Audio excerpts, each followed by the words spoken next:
Hello guys, तो स्वागत है आप सभी का पीएस एक्सप्लेन चैनल में। तो लास्ट एपिसोड में हमने देखा था मार खाने के बाद में पाक जुंजे बोल रहा होता आज तुमने जो ये वॉर स्टार्ट करी है ना, ये इतना इजीली खत्म नहीं होगी। वापस हमारी मुलाकात होगी इसी रोड पे और तुम मेरे सामने नाक रगड़ के माफी मांग रहे होगे। टोनी बोल रहा होता है तुम जो भी कुछ बोल रहे हो ना वो सारी की सारी फ्यूचर की बातें हैं। मैं तुम्हें यहाँ पे क्लियरली बोल रहा हूँ कि सैमसंग ग्रुप खत्म होने वाला है। सारे बंदे शॉक्ड होते हुए बोल रहे होते कि यहाँ पे किसी और ने ये बात बोली होती ना तो हम बोलते कि वो बंदा फेंक रहा है, लेकिन अगर पता टोनी ये बात बोल रहे हैं इसका मतलब ये बात सच है। सिर्फ अपने प्राइड के लिए ग्लोबल कंपनी जो कि 18th रैंक पे आती है उसको खत्म करने की बात कर रहे हैं। जूही सोच रही होती है बॉस इतने बेवकूफ नहीं है ना कि उन्हें प्राइड के लिए ऐसा कुछ भी करने के लिए जाए। अगर बॉस यहाँ पे कुछ भी कह रहे हैं ना तो पक्का से सब कुछ प्लान्ड होगा। देखा है तो हमारे फेटियान ग्रुप काफी आगे जाने के बावजूद भी ग्लोबली कुछ भी नहीं कर पा रही थी। सैमसंग ग्रुप से टक्कर लेने का मतलब है फेटियान को ग्लोबल कंपनी बनाना। सच में बॉस का विजन तो बहुत ही बड़ा है। वहीं सीन चेंज होता है, हमें डार्क वेब वालों के अंडरग्राउंड लेबोरेटरी का सीन दिखाया जाता है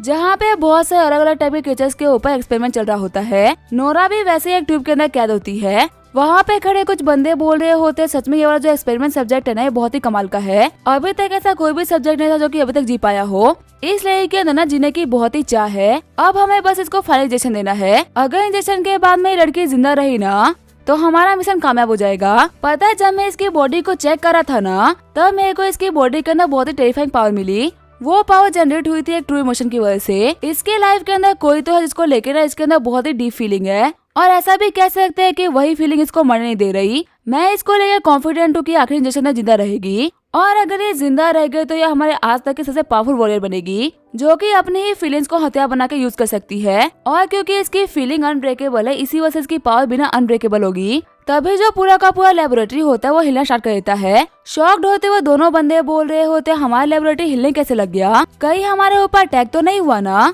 वहीं बाहर हम देखते हैं हेडक्वार्टर के ऊपर धमाके हो रहे होते हैं क्योंकि टोनी ने अपने डार्क वेब के ऊपर नोरा के बचाने के लिए बाउंड्री रखी थी। इसी वजह से काफी सारे असिस्टेंट नोरा को बचाने के लिए आगे होते हैं। सारे बंदे बोल रहे होते हैं ये बात तो बोलना पड़ेगा कि नोरा को बचाने के लिए ना काफी खतरा उठाना पड़ रहा है, लेकिन जो उसको बचाने के लिए प्राइज मिल रहा है ना उसके सामने ये खतरा कुछ भी नहीं। नोरा अभी इसी लेबोरेटरी में है और अगर हम उसको बचा के सेफली वापस चले गए ना तो हम लोग को $4 बिलियन मिलेगा जो कि हम अपनी जिंदगी में तो खत्म नहीं कर पाएंगे। ये बोलते उन लोगों ने डार्क वेब के काफी सारे बंदों को मार दिया होता है। तभी उन दोनों साइंटिस्ट के पास में आते हुए एक सोल्जर बोल रहा होता है हम लोग के ऊपर ना अटैक हुआ है और जो हमारे अपोनेंट है ना वो बहुत ही खतरनाक है। इसी वजह से उन लोग को रोकना बहुत ज्यादा मुश्किल पड़ रहा है। जल्दी वो हमारे अंडरग्राउंड लेबोरेटरी तक ही पहुंच जाएंगे तो प्लीज आप लोग पिछले रास्ते का यूज करते हुए भाग जाइए। पहला साइंटिस्ट बोल रहा होता है सारे के सारे ही कचरा है। हम लोगों ने इतने सारे लोगों को लेबोरेटरी में क्यों रख रखा है जबकि हम लोगों को डर के भागना पड़ रहा है। जबकि मिलिट्री ने हमारे ऊपर अटैक कर दिया तभी तो हमारे पास में इतनी पावर होनी चाहिए थी ना कि हम लोग उनको वापस खदेड़ सके। दूसरा साइंटिस्ट बोल रहा होता है हैंग यहाँ पे ब्लेम करने का ना कोई फायदा नहीं होने वाला। मुझे पता है कि बहुत ही टाइम बाद में हमारा एक्सपेरिमेंट कामयाब होने वाला था, इसी वजह तुम्हें इस बात की बहुत ही खुशी थी, लेकिन किसी भी चीज से इम्पोर्टेंट हमारी जान है। हमें सेफ हाउस चलना चाहिए और हेडक्वार्टर में रिपोर्ट करना चाहिए कि यहाँ पे क्या चल रहा है। अगर हम लोग जिंदा बचेंगे ना तो वापस एक्सपेरिमेंट कर लेंगे। हैंग बोल रहा होता है लेकिन ये सब्जेक्ट मेरे लिए बहुत ही इम्पोर्टेंट है। हमें बस यहाँ पे सिर्फ और सिर्फ एक इंजेक्शन डाला था, उसके बाद में हम लोग कामयाबी मिल जाती। क्या पता अगर हम इसकी पावर को यूज कर पाए तो हम इस फाइट में जीत जाए। भागते हुए दूसरा वाला साइंटिस्ट बोल रहा होता है ये सब्जेक्ट अभी बेहोश है और भले ही हम इसको इंजेक्शन भी दे देना तो भी ये काम नहीं आने वाला। मेरी बात मानो, हैंग जिंदगी काफी इम्पोर्टेंट है, जल्दी करो यहाँ से निकल जाओ। और अगर तुम्हें फिर भी समझ में नहीं आ रहा तो इस सब्जेक्ट के साथ मारे जाओ। मैं तुम्हारी हेल्प करने के लिए और कुछ भी नहीं कर सकता। फिर वहाँ पे नोरा को छोड़ के वो सभी वहाँ से निकल गए होते हैं। सीन चेंज होता है जब नोरा अपनी आंखें खोलती है तो वो देखते कि वो एक कार के अंदर होती है। आंखें खोलते हुए नोरा सोच रही होती है आखिर मैं कहाँ पे हूँ और ये जगह कौन सी है। मेरे को तो उन लोगों ने किडनैप कर रखा था ना, मुझे किसने बचाया। तभी साइड में बैठे असिस्टेंट बोल रही होती है लड़की तुम ना बहुत ही हिम्मत वाली हो, तुमने ऐसी चीज के साथ सर्वाइव किया है ना जहाँ पे जाने के बारे में ज्यादा लोग सोच भी नहीं सकते। कहना पड़ेगा कि तुम एक वॉरियर हो। तुम जिस ट्यूब के अंदर थी ना उसका टेम्परेचर 100 डिग्री सेल्सियस था। इतने में किसी भी इंसान की बॉडी फट गई होती, लेकिन पता नहीं कब से तुम इस टेम्परेचर को सह जा रही हो। पर हाँ तुम्हारी इस मेहनत ने तुमको पेबैक करा। अगर तुमने हार मान ली तो तुम मारी गई होती, कभी भी हमारे साथ में सेफ खड़ी नहीं होती। नोरा बोलते था इसका मतलब आप लोगों ने मेरे को बचाया है और आप लोग डार्क वेब से बिलोंग नहीं करते। पर आखिर आप लोगों ने मेरे को क्यों बचाया, मैं तो आप लोगों को नहीं जानती। हम लोग जिंदगी में पहली बार मिल रहे हैं। तभी एक टैटू वाला बंदा बोलता असल में ना हम लोग भी अससिन है। पर तुम बोल सकती हो ना कि हम लोग अच्छे असिस्टेंट्स हैं, जो कि मारने का नहीं बल्कि बचाने का काम करते हैं। हमें मिशन मिला था तुमको बचाने के लिए, इसी वजह से हम तुम्हें बचा के चना वापस लेके जा रहे हैं जहाँ से तुम आई हो। नोरा बोल रही होती है क्या मिशन, लेकिन आखिर आपको ये मिशन दिया किसने? टैटू वाला बंदा बोल रहा होता है नए डार्क वेब के इन्फॉर्मेशन के हिसाब से ना हमें एम्प्लॉय के बारे में कुछ भी नहीं पता, पर हाँ उस एम्प्लॉयर ने ना हम लोग को 10 मिलियन डार्क कॉइन्स ऑफर करे हैं, जिसकी वैल्यू डॉलर्स में 3.7 बिलियन होती है। और मैं तुम्हें बता दूं कि आज तक की हिस्ट्री की ना सबसे बड़ी बाउंटी है। इतना पैसा तो कभी किसी प्रेसिडेंट को मारने के लिए भी नहीं मिला जितना कि तुम्हें बचाने के लिए मिला है। जैसे ही डार्क वेब के ऊपर ये बाउंटी चढ़ी कि तुम्हें बचाना है, वैसे ही वर्ल्ड के सारे असिस्टेंट तुम्हें बचाने के लिए निकल गए। लड़की कहना पड़ेगा तुम ना बहुत ही लकी हो। जो भी तुमको हमें बचाना चाहता है ना वो पक्का से मल्टी बिलियनर होगा, जो कि सिर्फ और सिर्फ तुम्हारी जान बचाने के लिए इतने पैसे खर्च करने के लिए तैयार है। नोरा सोच रही होती है पूरी दुनिया में ना सिर्फ और सिर्फ एक ही ऐसा इंसान इसको मैं जानती हूँ जो कि मेरे को बचाने के लिए इतना पैसा दे सकता है। ये और कोई नहीं बल्कि टोनी है। मेरे को हमेशा था ना कि टोनी मेरे को भूल चुका है, वो मेरे को छोड़ चुका है, लेकिन ऐसा बिल्कुल भी नहीं है। उसको आज ही मेरी परवाह है। उसने कभी भी मेरे ऊपर गिव अप किया ही नहीं। पर जबकि आज मैं पलट के देखती हूँ ना कि उसने मेरे लिए क्या किया और मैंने उसके लिए क्या किया, तो मेरे को खुद के ऊपर बहुत ही शर्म आती है। पूरे 3 साल तक टोनी मेरे साथ था। उसके पास में ना भले ही पैसे नहीं थे, लेकिन इसके अलावा जो भी कुछ मेरे लिए कर सकता था ना उसे सब कुछ किया। पर आखिर मैंने क्या किया? मैंने कोई 1000 युआन खर्च करने वाले बॉयफ्रेंड के लिए टोनी को छोड़ दिया, और आज वो इंसान जिसको मैंने कुछ 1000 युआन के लिए छोड़ दिया था वो मुझे बचाने के लिए 3.7 बिलियन डॉलर खर्च कर रहा है। अगर मैं मर गई होती ना तो ये मेरे लिए बेटर होता। ये जाना क्या कि मैं कितने घटिया इंसान हूँ और मैंने कितने बढ़िया इंसान को छोड़ दिया, ये मेरे लिए ज्यादा पेनफुल है। रेड हेवल ऐसे सोच रही होती है आखिर लड़की रो क्यों रही है। अभी तक तो ये काफी नॉर्मली बिहेव कर रही थी, लेकिन अब जबकि ये बच गई तो ये रो रही है। कहीं एक्सपेरिमेंट की वजह से ये पागल तो नहीं हो गई ना। वो लोग अभी जा ही रहे होते तभी उन लोगों के ऊपर अटैक होना स्टार्ट हो जाता है। टैटू वाला बंदा बोल रहा होता है तो बहुत ही बुरा हुआ। लगता है कि लेबोरेटरी के लोगों का जो बैकअप था ना वो आ चुका है और उन कमीनों ने हमारे ऊपर अटैक करना भी स्टार्ट कर दिया है।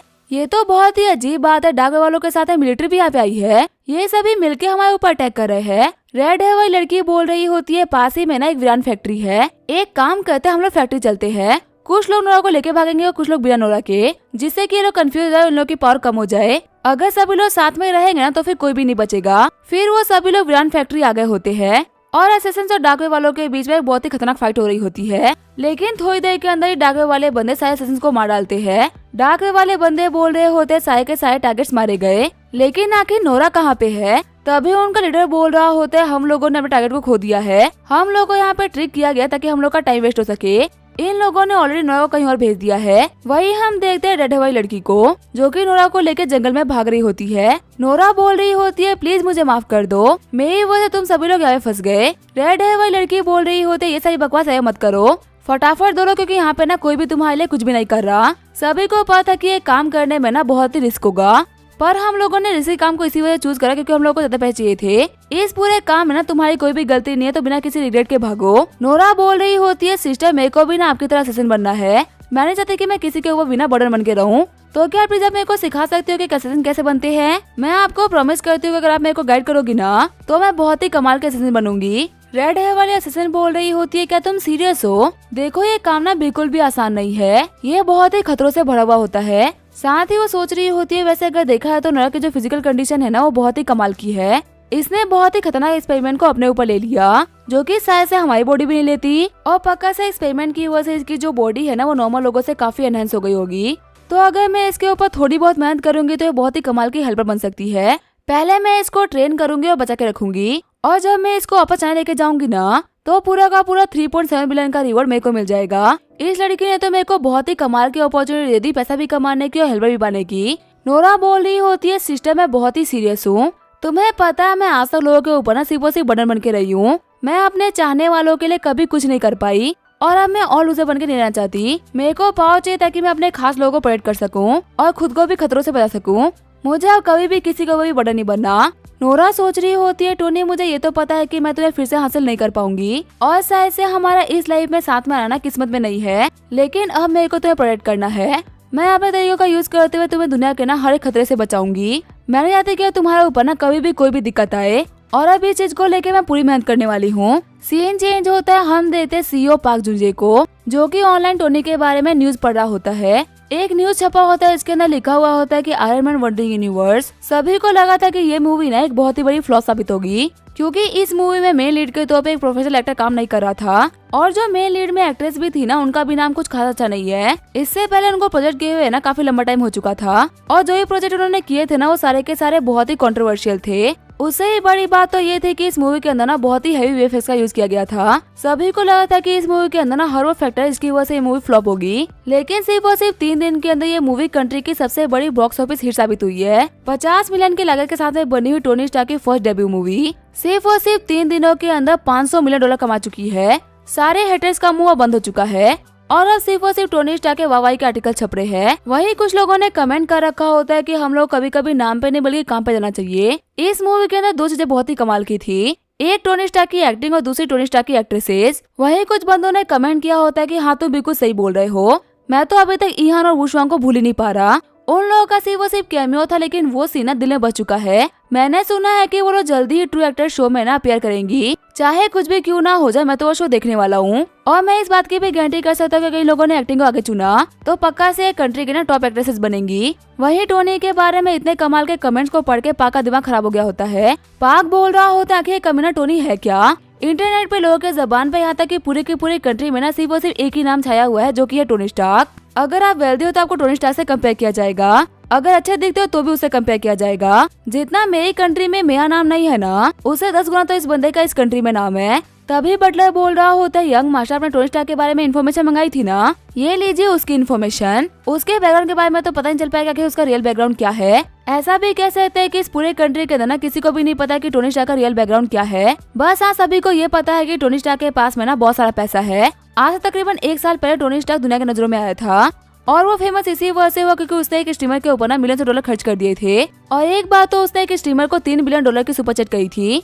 कहते हैं कि जिस भी स्ट्रीमर के स्ट्रीमिंग के ऊपर टोनी स्टार्क ने सुपर चैट कर दिया ना, वो स्ट्रीमर नेक्स्ट डे बिलियनर बन जाती है। और वो सिर्फ इसी काम के लिए फेमस नहीं है, उसने और भी बहुत सारे काम कर रखे हैं। कुछ दिनों पहले ही कंट्री के अंदर नेशनल स्पोर्ट्स कंपटीशन हुए थे, जिसमें उसने अपने कॉलेज की तरफ से पार्टिसिपेट किया था और वो हर एक कंपटीशन के अंदर सिर्फ जीता ही नहीं बल्कि उसने वर्ल्ड रिकॉर्ड बनाया। यहाँ तक कि चेस मास्टर इचिरो भी यहाँ पे आ रखा है। वो यहाँ के सारे चेस मास्टर को हरा चुका था, लेकिन वो भी टोनी स्टार्क के हाथों हार गया। पाक जुनजे बोल रहा होता है तुम्हारी बातें सुनकर क्यों लग रहा है कि तुम भी उसके फैन बन चुके हो। इन छोटे मोटे डिटेल के बारे में जानना कि आखिर वो कितना महान है ये मुझे नहीं जानना, मेरे को मेन पॉइंट जानना है कि आखिर उस बंदे के पास में कितना पावर है। और तुम्हें पता है ट्रेंड का मतलब पैसा होना नहीं होता। बटलर बोल रहा होता है हाँ बॉस मैं आपको बताने ही वाला था, वो कोई गरीब इंसान नहीं है। टोनी स्टार्क मेनली एक बिजनेसमैन ही है और उसके अंडर में अलग अलग तरीके के ना बहुत सारी कंपनीज है। कुछ कंपनीज का नाम तो बहुत ही बड़ा है और जो भी कंपनी सामने है ना सिर्फ और सिर्फ उसकी नेटवर्क को मिला दिया जाए तो कम से कम 600 बिलियन युआन होते हैं। और ये सारा का सारा पैसा उसने खुद से सिर्फ और सिर्फ कुछ टाइम के अंदर ही कमाया है। शॉक्ड होते हुए पाक जुनजे बोल रहा होता है क्या उसके पास में इतना सारा पैसा है। बटलर बोल रहा होता है हाँ बॉस उसके पास में इतना सारा पैसा है और उसके बिजनेस को लेके बिना मैंने डाटा कलेक्ट किया है। इस बंदे ने सिर्फ और सिर्फ 1 साल के अंदर ही खुद का बिजनेस एम्पायर खड़ा कर लिया है। रिसेंटली आप देख रहे हैं कि उसने फिल्म सिटी के अंदर कदम रखा था और उसकी बनाई हुई पहली मूवी ना 3 दिन के अंदर ग्लोबल हिट साबित हो गई। और ऐसा बिल्कुल भी नहीं है कि उसने पहली बार ऐसा मिरेकल करके दिखाया है। बाकियों के लिए जो मिरेकल होता है ना वो टोनी स्टार्क के लिए रोज की बात है। मेरा तो मानना है कि वो इनडायरेक्टली भी ना काफी सारी कंपनी के साथ में इन्वॉल्व होगा। वो इस कंट्री के हर एक सेक्टर तक पहुंच चुका है। सच कहूँ तो मैंने इतना बड़ा जीनियस ना आज तक कभी भी नहीं देखा। वो सच में एक ट्रू बिजनेस गॉड है। चिढ़ते हुए पाक जुनजे बोल रहा होता तो क्या ही फर्क पड़ता है, उसके पास में 600 बिलियन युआन की नेटवर्थ है ना, इससे ज्यादा की तो नहीं है। मैं गारंटी कर सकता हूँ कि वो इतनी पावर के साथ में ना सैमसंग ग्रुप को खत्म नहीं कर सकता। हाँ मैं मानता हूँ कि उसको भी खत्म कराना हमारे लिए आसान नहीं होने वाला, पर अपने ग्रुप का यूज करते हुए ना मैं इस कमीने को बहुत ही कमाल का सबक सिखाऊंगा। क्योंकि वो इंसान जो कि सिर्फ 1 साल में अमीर हुआ है वो खानदानी अमीर को टक्कर नहीं दे सकता। जो कनेक्शंस मेरे और मेरी फैमिली के पास में है वो उसके पास में कभी भी नहीं आएंगे। मैं उसे दिखाऊंगा कि सिर्फ पैसा सब कुछ नहीं होता बल्कि कनेक्शंस भी कुछ होते हैं। बटलर बोल रहा होता है वैसे यंग मास्टर मेरे को ना कनेक्शन से एक बहुत ही अच्छी चीज याद आई। आज रात को 7 बजे ना आपको किन फैमिली के ओल्ड मास्टर के बर्थडे पार्टी में जाना है। जिनकी पार्टी में आप जा रहे हो ना वो संघाई के टॉप 4 फैमिली में से एक है और वो बंदा किन फैमिली का पैट्रियार्क भी है। ऐसा भी कह सकते हैं कि आज सिटी के जितने भी पावरफुल लोग हैं ना वो सारे के सारे उस बर्थडे पार्टी में आएंगे। हमारे पास में बहुत ही अच्छी अपॉर्चुनिटी है कि हम चाइनीज मार्केट में घुस जाए। जुनजे बोल रहा होते हैं हाँ मेरे को इन्विटेशन के बारे में याद था, क्योंकि जो लोग इम्पोर्टेंट होते हैं ना मैं उनको नहीं भूलता। मेरे को ये पता है कि किन फैमिली की ग्रैंड डॉटर और ई फैमिली की ग्रैंड डॉटर दोनों वहाँ पे होंगी और ये दोनों ही मेरा मेन टारगेट है। अगर मैंने कैसे भी करके इन दोनों को फंसा लिया तो मैं टोनी स्टार्क के लिए दिक्कतें खड़ी कर सकता हूँ। ये दोनों ही यहाँ की 2 बड़ी फैमिली की वारिस है और इनका साथ आने का मतलब है टोनी स्टार्क के लिए दिक्कतों का बढ़ना। इन्वेस्टिगेट करो कि ओल्ड मास्टर किन को क्या पसंद है। प्राइस की ना बिल्कुल भी टेंशन मत करना, उनको जो भी पसंद हो वो गिफ्ट खरीद दो। अगर इस पार्टी में सारे के सारे पॉपुलर लोग आ रहे हैं ना, इसका मतलब टोनी स्टार्क भी आएगा और ये मेरे पास एक परफेक्ट मौका होगा उसे बदल लेने का और ये दिखाने आगे आखिर सैमसंग ग्रुप क्या चीज है। बटलर बोल रहा होता है, हाँ यंग मास्टर मैं समझ गया, पार्टी में जाने से पहले ना आपके सामने गिफ्ट का एक ढेर तैयार रहेगा। अब इसका क्या होगा हम देंगे नेक्स्ट एपिसोड में। तब तक के लिए वीडियो देखने के लिए थैंक यू।